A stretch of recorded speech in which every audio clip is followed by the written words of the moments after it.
Hola, mis estimados oyentes, bienvenidos a una ocasión más a Ven, sígueme con Lolo. Yo soy Emanuel. Bien, en esta ocasión vamos a ver la lección que habrá esta semana que va del 22 al 28 de julio del año 2024. Estudiaremos Alma, capítulos 32 al 35. Y, y bueno, digamos que aquellos que sean susceptibles a comentarios que no son, digamos, muy de acuerdo con la Iglesia de Jesucristo de los Santos Últimos Días, pues creo que sería mejor que no viera este vídeo, porque no voy a hablar, digamos, palabras que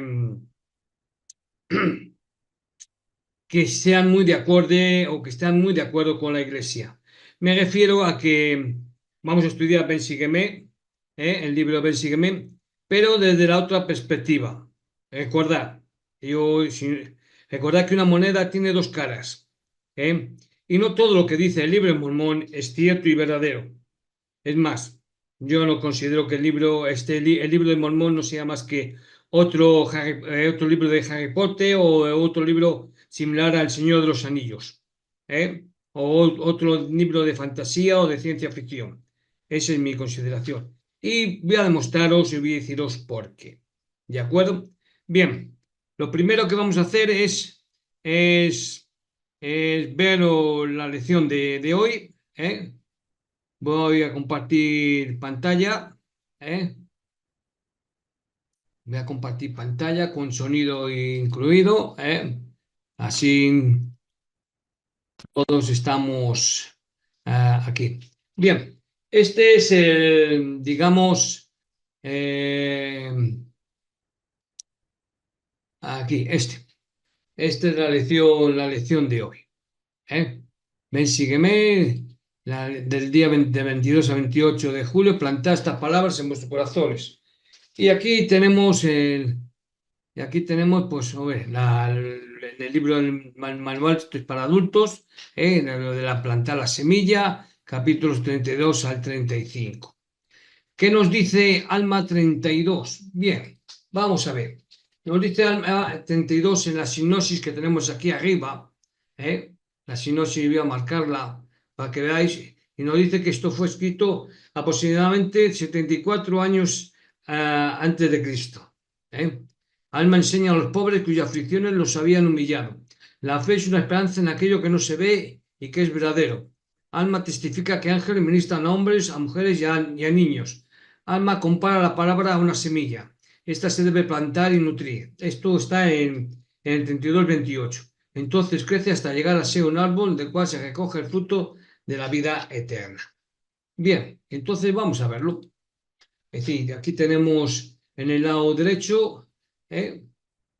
Lo que nos dice sobre los pobres. Pero vamos a ver. Compararemos pues la palabra a una semilla. Ahora bien, si dais lugar para que sea sembrada una semilla en vuestro corazón, ¿y qué nos recuerda esto? A la parábola del sembrador que está en el Nuevo Testamento, es decir, en los Evangelios. ¿Cómo es posible? Es decir, ¿cómo es posible que alguien que supuestamente eh, escribió antes de que venga Jesucristo y de la parábola del sembrador, aquí hay alguien que 74 años antes comenta la parábola de otra manera, pero con el mismo significado.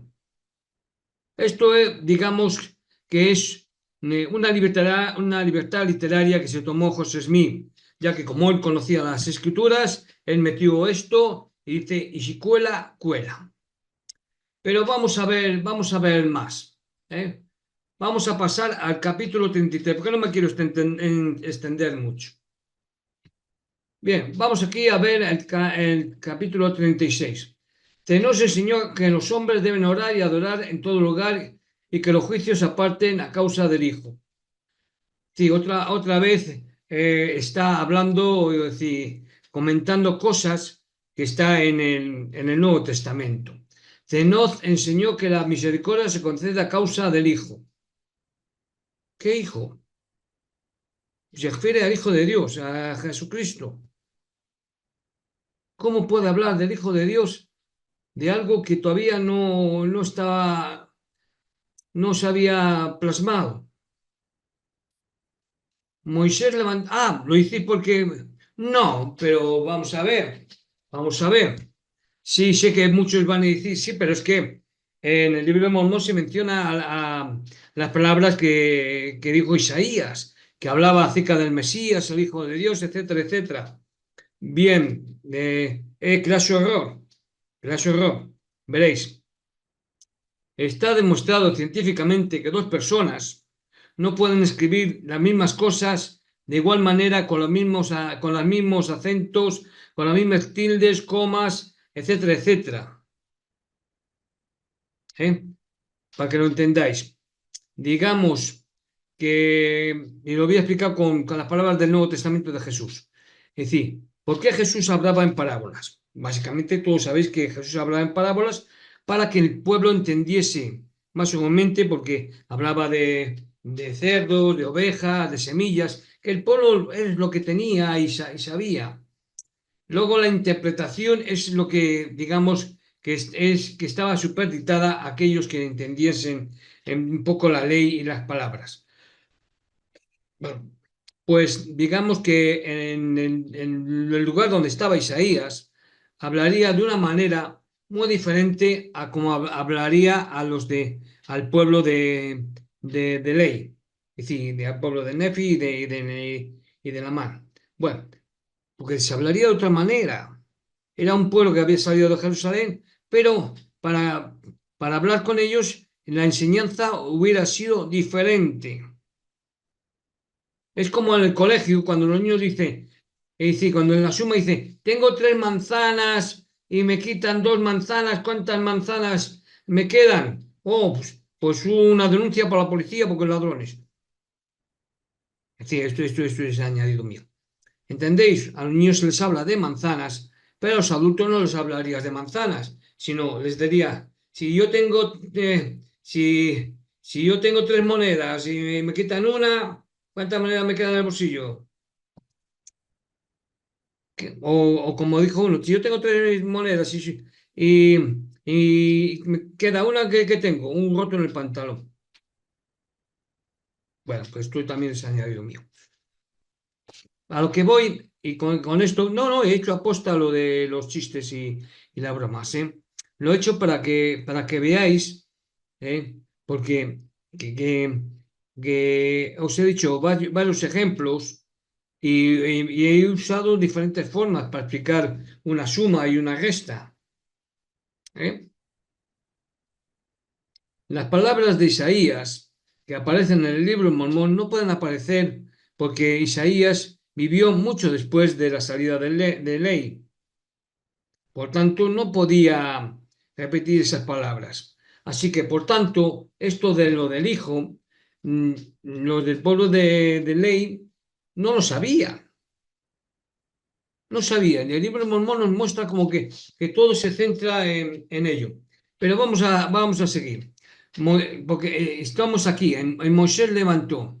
Moisés levantó en el desierto un símbolo del Hijo de Dios aproximadamente 74, y esto está escrito en el año 74 antes de Cristo.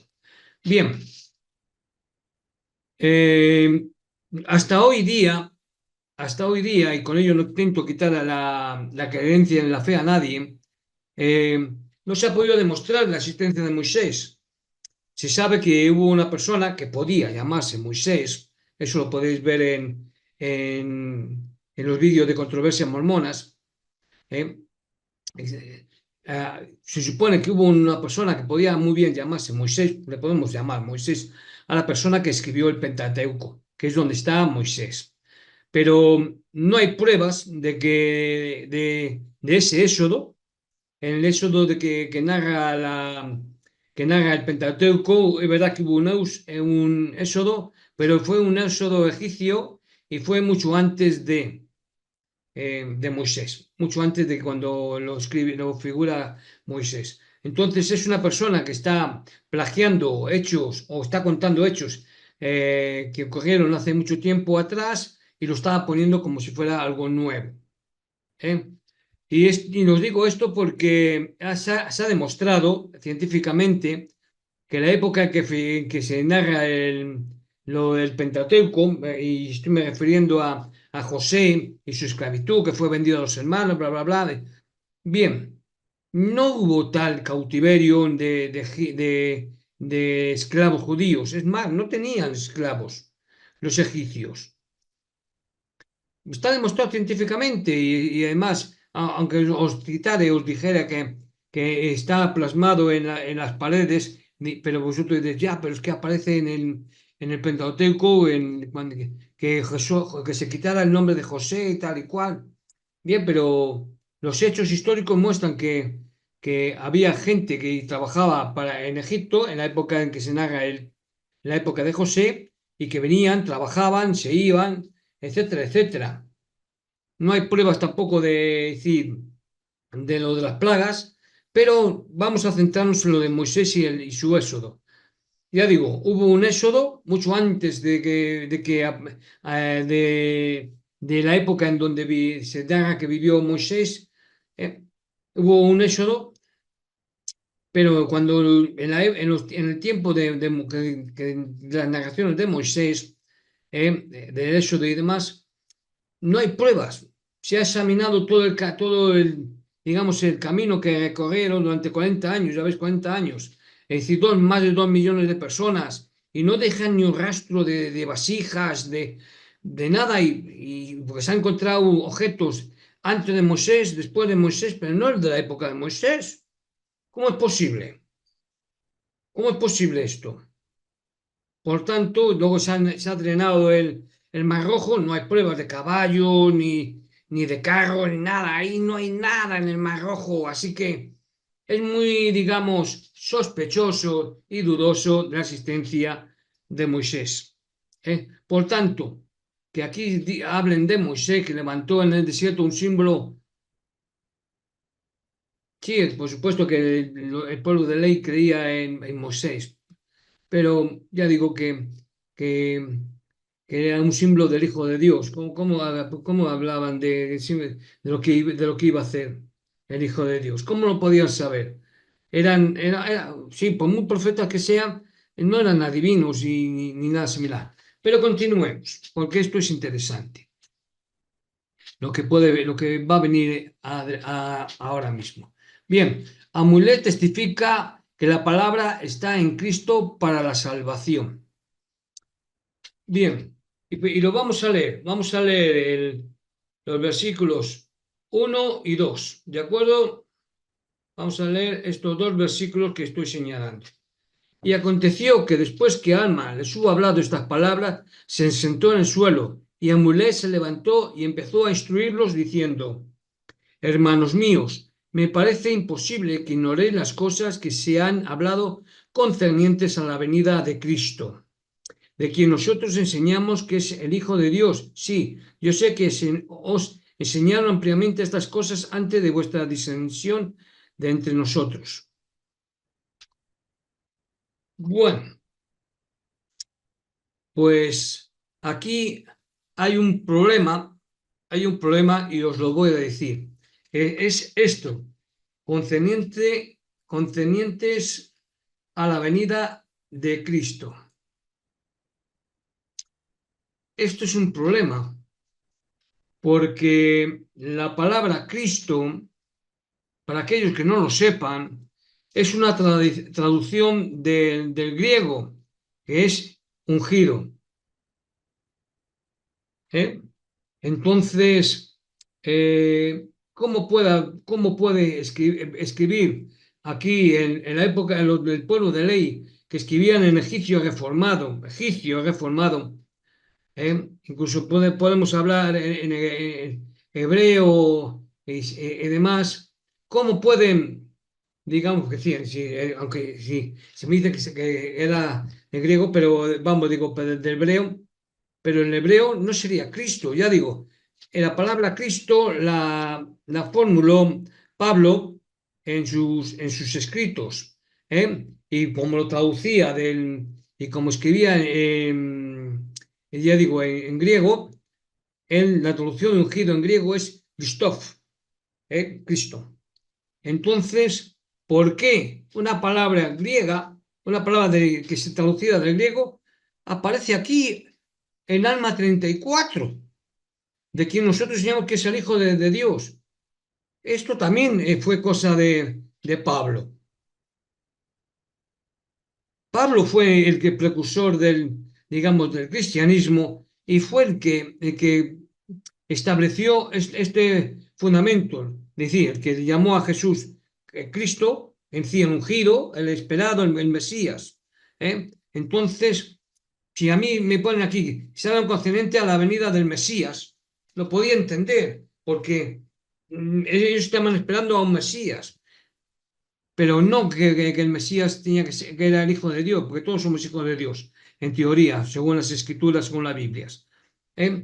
Entonces, digamos que aquí, 74 años antes de Cristo, ya sabían quién iba a ser Cristo, cómo se llamaba y demás. Ya digo, Cristo era traducción del griego de ungido, y Ley y su familia no sabían griego.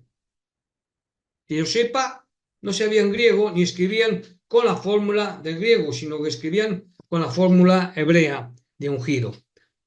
Así que lo de Alma 34 y lo que escribe es, digamos, un fundamento más para decir que el libro de Mormón no es una escritura canónica, sagrada, sino es una, digamos, una invención, una fantasía de un hombre llamado José Smith. Es decir, esto es otra prueba, una de las pruebas de que el libro de Mormón no es verdadero. Y luego, pues bueno, la predicción de la palabra ha destruido los testimonio de Gezolamita, claro, porque el bien prevalece sobre el mal, expulsan a los convertidos, los cuales se unen al pueblo de Amón en Gersón. Alma se aflige por la iniquidad de su pueblo. Y básicamente esto es, me deja de compartir. Básicamente esto es la lección de Ben Sigemen de esta semana, en la cual establecen que una serie de fantasías, una serie de invenciones, una serie de historias fantásticas sobre unos pueblos que vivieron en el Nuevo Mundo, y en otro momento quizás podamos hablar de ello, y si no, pues lo buscáis en Controversias Mormonas cuando hablo acerca de la carta que se escribió al Sei, y que hablo de los lugares del libro de Mormón. Bueno, ya sin más, y repito, como veis, no estoy hablando conforme a la Iglesia de Jesucristo en los últimos días, es decir, la Iglesia mormona, sino estoy hablando la otra cara de la moneda que muestra la verdad de las cosas. No os dejéis engañar.